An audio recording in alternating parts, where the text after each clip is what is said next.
찬송가 200장을 찬양하며 1월 24일 월요일 새벽 기도회를 하나님께 올려드립니다.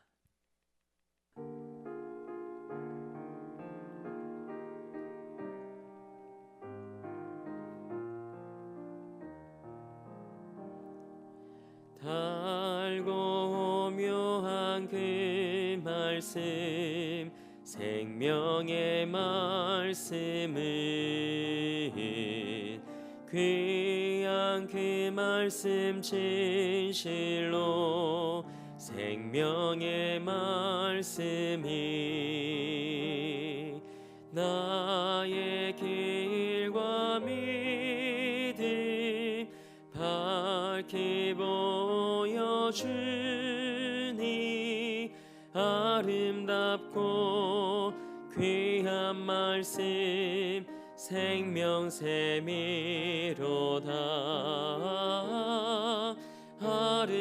아름답고 귀한 말씀 생명샘이로다. 귀한 주님의 말씀은 내 노래 되도다. 모든 사람을 살리는 생명의 말씀을 값도 없이 받아 생명 길을 가니 아름답고 귀한 말씀 생명샘이로다. 아름답고 귀한 말씀 생명샘이로다. 널리 울리어 퍼지는 생명의 말씀은 마음의 용서와 평안을 골고루 주나니 다만 예수 말씀 듣고 복을 받네. 아름답고 귀한 말씀 생명샘이로다. 아름답고 귀한 말씀 생명샘이로다.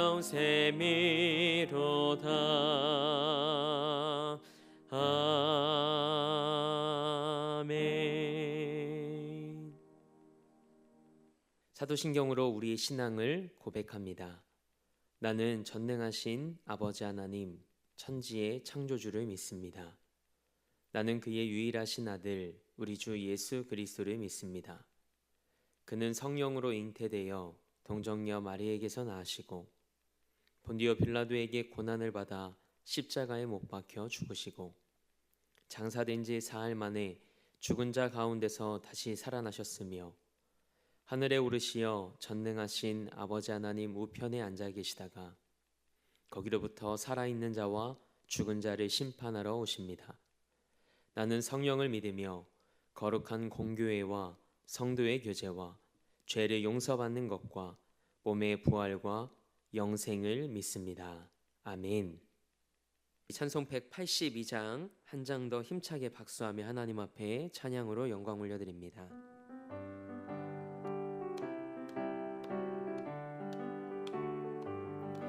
강물같이 흐르는 기쁨 성령 강림함이라. 정결한 맘 영원하도록 주의 거처 되겠네. 주님 주시는 참된 평화가 내 맘속에 넘치네. 주의 말씀에 거센 풍랑도 잠잠하게 되도다. 나의 생명 솟생케 됨은 성령이 마심이라. 모든 의심 슬픔 사라져 주의 평강 넘치네. 주님 주시는 참된 평화가 내 맘속에 넘치네. 주의 말씀에 거센 풍랑도 잠잠하게 되도다. 하늘에서 단비 내리고 햇빛 찬란함같이 우리 마음에 성령이 많이 주님 보내심이라. 주님 주시는 참된 평화가 내 맘속에 넘치네. 주의 말씀에 거센 풍랑도 잠잠하게 되도다. 생명신에 넘쳐 흘러서 마른 광야 적시니 의의 열매 무르익어서 주스를 기다리네. 주님 주시는 참된 평화가 내 맘속에 넘치네. 주의 말씀에 거센 풍랑도 잠잠하게 되도다. 놀라우신 주의 은혜로 그의 얼굴 뵙겠네.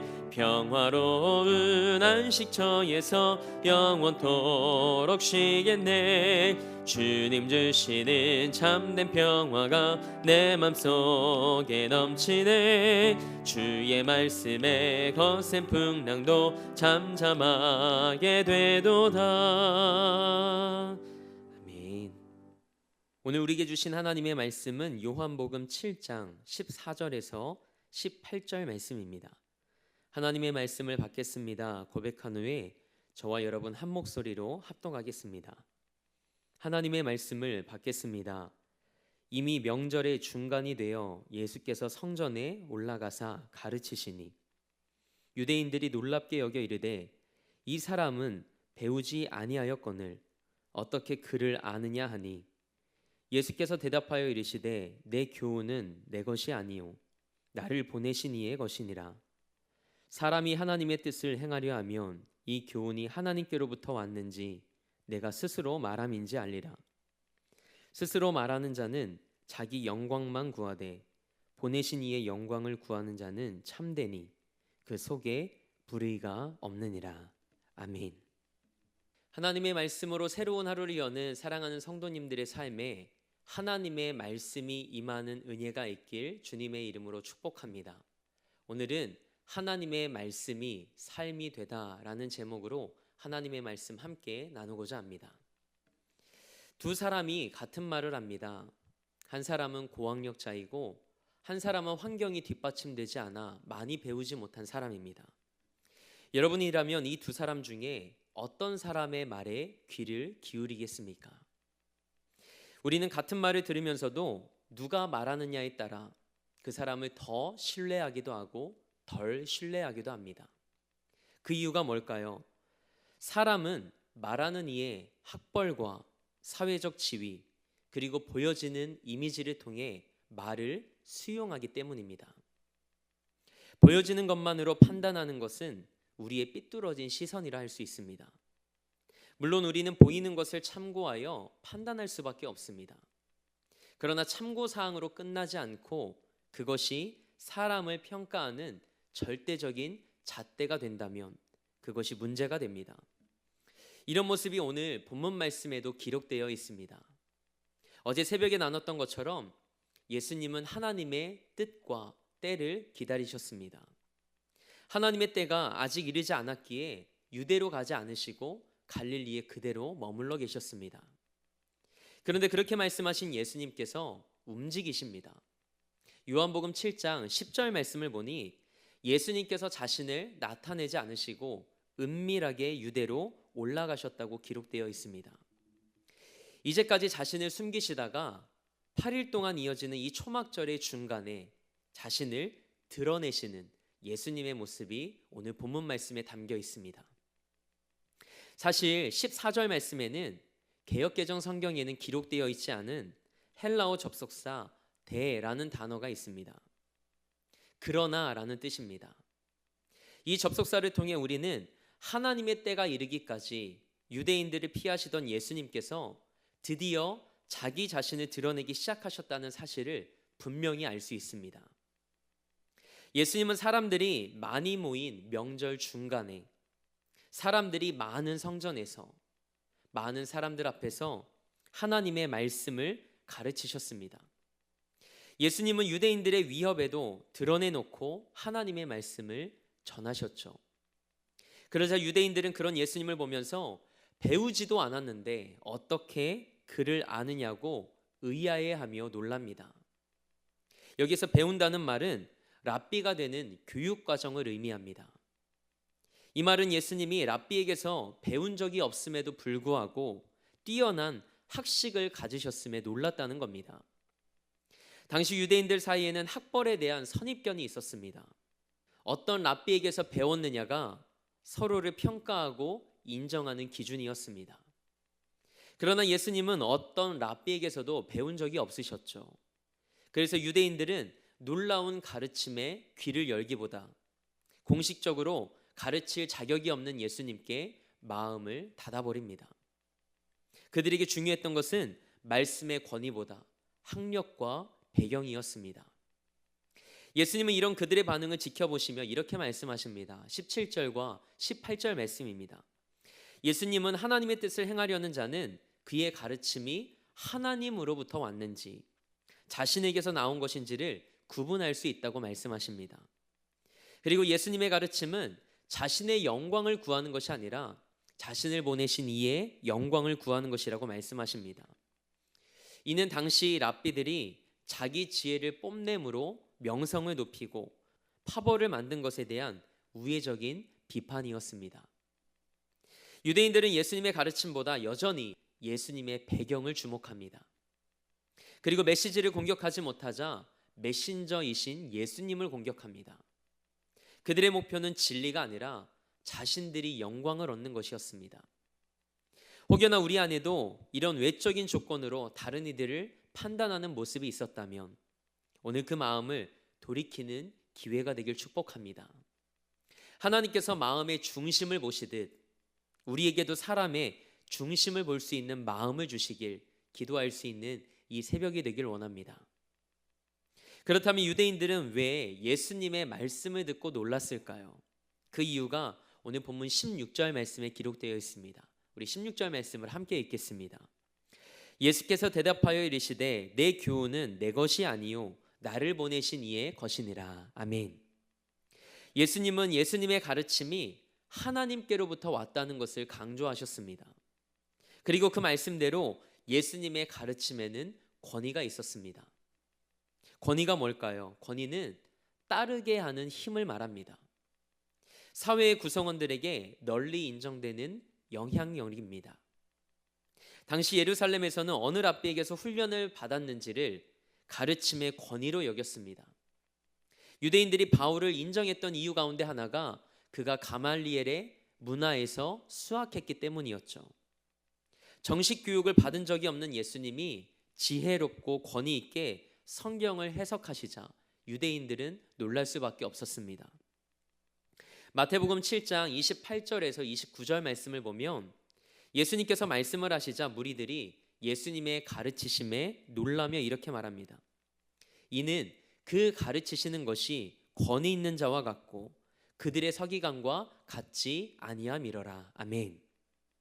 서기관은 주로 레위 지파 사람으로 율법을 필사하거나 연구하여 가르치는 전문 율법 학자를 말합니다. 얼마나 율법에 능통했을까요? 그러나 예수님의 말씀을 들은 사람들은 예수님의 가르침이 서기관들과 같지 않았다고 뭔가 달랐음을 느꼈습니다. 그래서 예수님의 말씀과 가르침에서 권위를 느꼈던 것이죠. 예수님의 말씀이 권위 있는 이유는 하나입니다. 예수님이 곧 말씀이시기 때문입니다. 그래서 예수님의 말씀에는 당연히 권위가 있을 수밖에 없습니다. 요한복음 1장 1절 말씀입니다. 태초에 말씀이 계시니라 이 말씀이 하나님과 함께 계셨으니 이 말씀은 곧 하나님이시니라. 아멘. 하나님은 말씀으로 세상을 창조하셨습니다. 하나님께서 말씀하시자 그 말씀 끝에서 창조의 역사가 일어났습니다. 우리는 끝나지 않을 것 같은 위드 코로나 시간 속을 걸어가고 있습니다. 어느새 2년의 시간이 훌쩍 지났습니다. 코로나 발생 초기에 대부분의 미래학자들은 코로나가 2년 후쯤이면 끝이 날 것이라고 예상했었습니다. 물론 모두가 한 번도 경험해 보지 못하고 처음 걷는 길이기에 어디까지나 예측에 불과했죠. 마가복음 4장 말씀을 보면 예수님께서 날이 저물 때에 제자들에게 거라사인의 지방으로 건너가자고 말씀하십니다. 그때 큰 광풍이 일어나며 물결이 배에 부딪혀 들어와 배에 가득하게 됩니다. 이때 예수님은 고물에서 주무시고 계셨죠. 그때 제자들이 다급하게 예수님을 깨우며 이렇게 말합니다. 선생님, 우리가 죽게 되었는데 왜 우리를 돌보지 않으십니까? 그러자 예수님께서 일어나 바람을 꾸짖으시고 바다를 향해 말씀하십니다. 잠잠하라, 고요하라. 그러자 바람이 그치고 잔잔해졌다고 성경은 당시의 상황을 기록하고 있습니다. 그리고 이 모습을 본 사람들은 그가 누구이기에 바람과 바다도 순종하는가 라고 말합니다. 세상을 말씀으로 창조하신 하나님, 그리고 지금도 세상을 주관하시는 하나님께서 잠잠하라, 고요하라 라고 말씀하시면 코로나뿐만 아니라 우리 삶의 모든 문제도 해결될 줄 믿습니다. 왜냐하면 하나님의 말씀에는 권위가 있기 때문입니다. 예수님께서 나사로야 나오라 라고 말씀하시자 죽었던 나사로가 수족을 배로 동인 채 걸어 나옵니다. 예수님께서 말씀하시자 눈먼 자가 눈을 뜹니다. 귀신이 떠나갑니다. 하나님께서 한 말씀만 하시면 끝날 일입니다. 때문에 우리는 하나님, 오늘 우리에게 한 말씀만 하옵소서 라고 기도해야 될 것입니다. 이 새벽에 이렇게 기도하기 원합니다. 권위 있는 하나님의 말씀이 제 삶에 임하길 원합니다. 제가 요즘 하나님께 드리는 기도가 있습니다. 하나님의 말씀이 제 삶이 되게 하소서. 이 새벽에 하나님께서 우리 삶을 향해 그리고 이 땅을 향하여 말씀하시사 그 말씀이 우리 삶이 되는 은혜가 임하길 주님의 이름으로 축원합니다. 함께 기도하겠습니다. 이 세상을 창조하시고 지금도 신실하게 인도하시는 하나님을 찬양합니다. 오늘 우리에게 허락하신 하나님의 말씀 앞에서 다시 한번 하나님의 말씀의 권위를 인정하고 신뢰합니다. 하나님, 오늘을 살아가는 우리 삶을 향하여 말씀하여 주옵소서. 그리고 그 말씀대로 우리 삶에서 하나님의 역사가 일어나게 하옵소서. 무엇보다 우리의 삶이 말씀이신 예수 그리스도로 충만한 삶이 되게 하셔서 우리의 텅 빈 삶이 예수의 생명력과 하나님의 능력으로 가득한 삶이 되게 하옵소서. 오늘도 삶의 자리를 성전 삼아 미디어 예배로 이 하루를 시작합니다. 오늘 하루도 평강에서 평강으로 인도하여 주시고 하나님의 약속의 말씀을 붙잡고 기도하며 우리 삶에서 일하시는 하나님을 목도하는 하루가 되게 하옵소서. 그렇게 일하실 하나님을 기대하며 우리 삶의 목적 되시고 이유 되시는 우리 주 예수 그리스도의 이름으로 기도합니다. 아멘. 하늘에 계신 우리 아버지, 아버지의 이름을 거룩하게 하시며 아버지의 나라가 오게 하시며 아버지의 뜻이 하늘에서와 같이 땅에서도 이루어지게 하소서. 오늘 우리에게 일용할 양식을 주시고 우리가 우리에게 잘못한 사람을 용서하여 준 것 같이 우리 죄를 용서하여 주시고 우리를 시험에 빠지지 않게 하시고 악에서 구하소서. 나라와 권능과 영광이 영원히 아버지의 것입니다. 아멘.